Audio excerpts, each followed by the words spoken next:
Iranian Embassy Siege, 1980. Location: the Iranian Embassy, South Kensington, London. On May 5, 1980, the world witnessed a spectacular hostage rescue mission in the Iranian Embassy in London.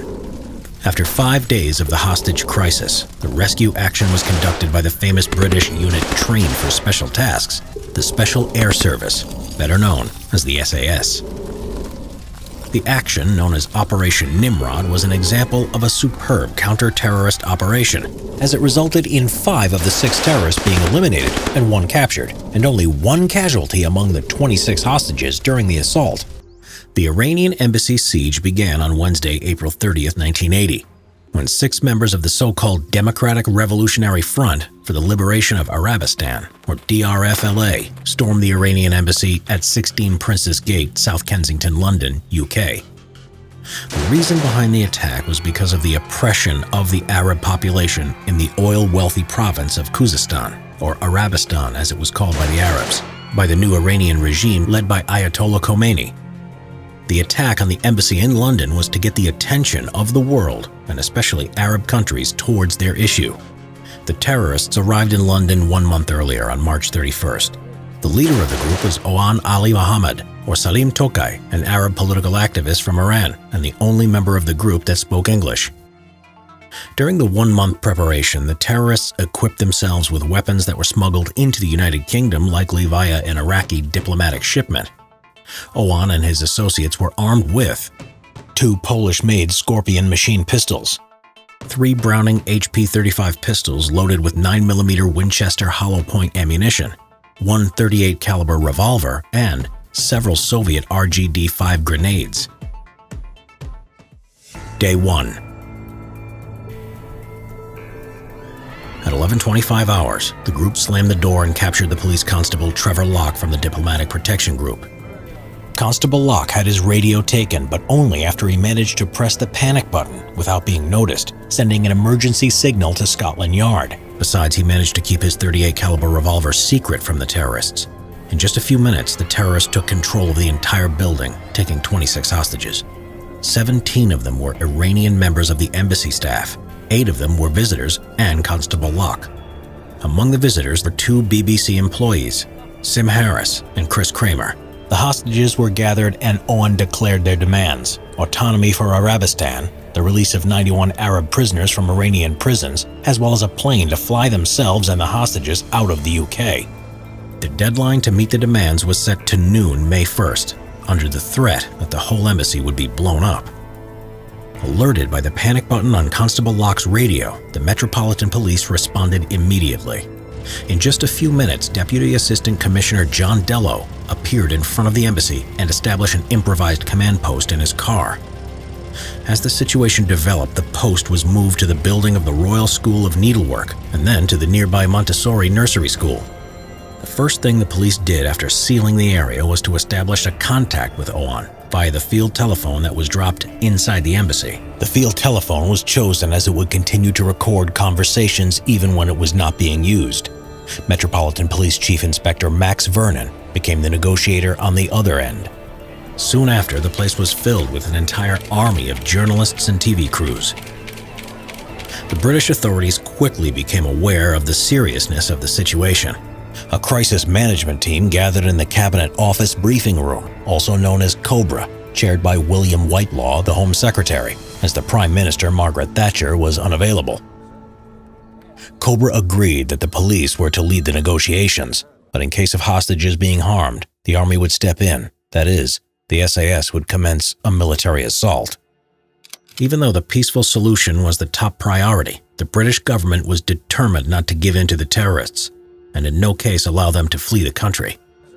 The British also had to count on the fact that there wasn't the slightest possibility that the Iranian government would give in to the terrorist demands. The Iranian government was also eager to use the situation in their favor and to portray the captured embassy personnel as martyrs. In the afternoon, the hostage takers would release an ill hostage, Frida Mozaffarian, a press officer. Day 2.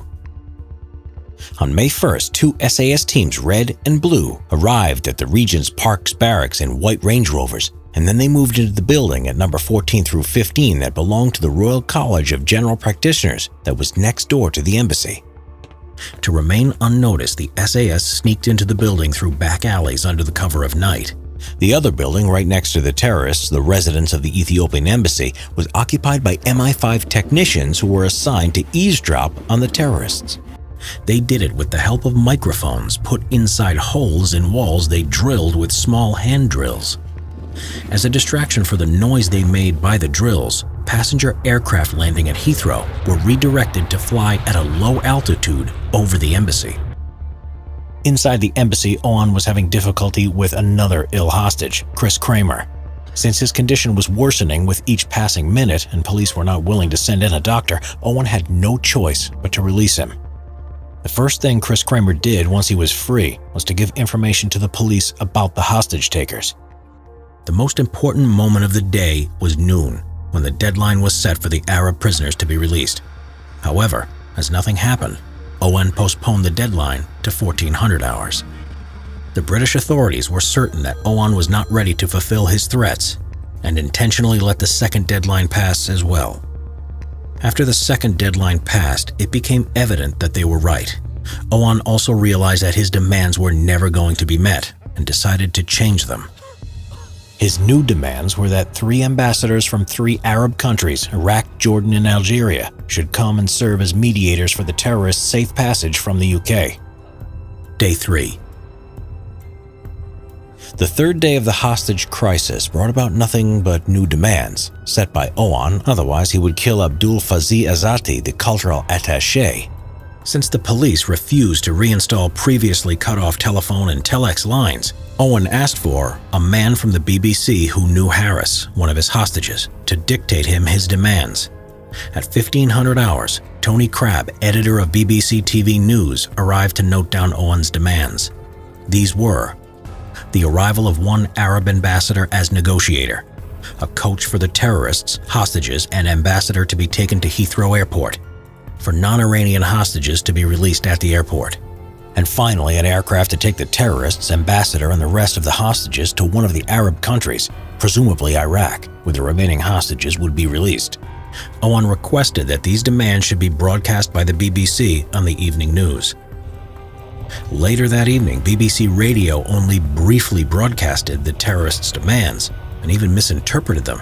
Owen was furious. Day 4.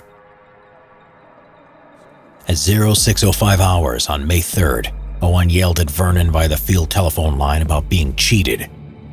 He demanded Tony Crabb from the BBC to return in order to take new notes on his demands, or a hostage would be killed. This time, the police had no choice but to give in to Owen's demands. At 15:30 hours, Crabb appeared, and after being reprimanded by his hostage friend Harris, he took notes exactly as Owen told him. Police negotiator Vernon ensured Owen his demands would be broadcasted in his exact words. In return, he asked Owen to release 2 hostages, which he agreed. As arranged, the first hostage, a pregnant woman named Hayat Kanji, was released before the demands were broadcasted by the BBC radio, and the second, Ali Ghuil Gunsafar, a Pakistani tourist, was released after the news. Demands were broadcasted by Scotland Yard's head of information, word for word. Even though the police seemed to have things under control, preparations for the military assault were still in progress. At 2300 hours, an SAS team moved quietly across the rooftops to reach the roof of the Iranian embassy. Once there, they spotted a skylight that could serve as a potential entry point. On the back end of the roof, SAS soldiers secured the abseil ropes for entry through the windows. Day 5. Broadcasting their demands was a small victory for the terrorists and definitely improved their mood. On day 5 of the siege, they received the news that the Arab ambassadors agreed to meet the British in order to solve the crisis. As a sign of goodwill, they let another hostage go, the journalist Mustafa Karkuti. Cobra, on the other hand, didn't have any hopes that the crisis would end in a peaceful manner. The SAS made detailed plans to storm the embassy and were ready to drop in at any moment.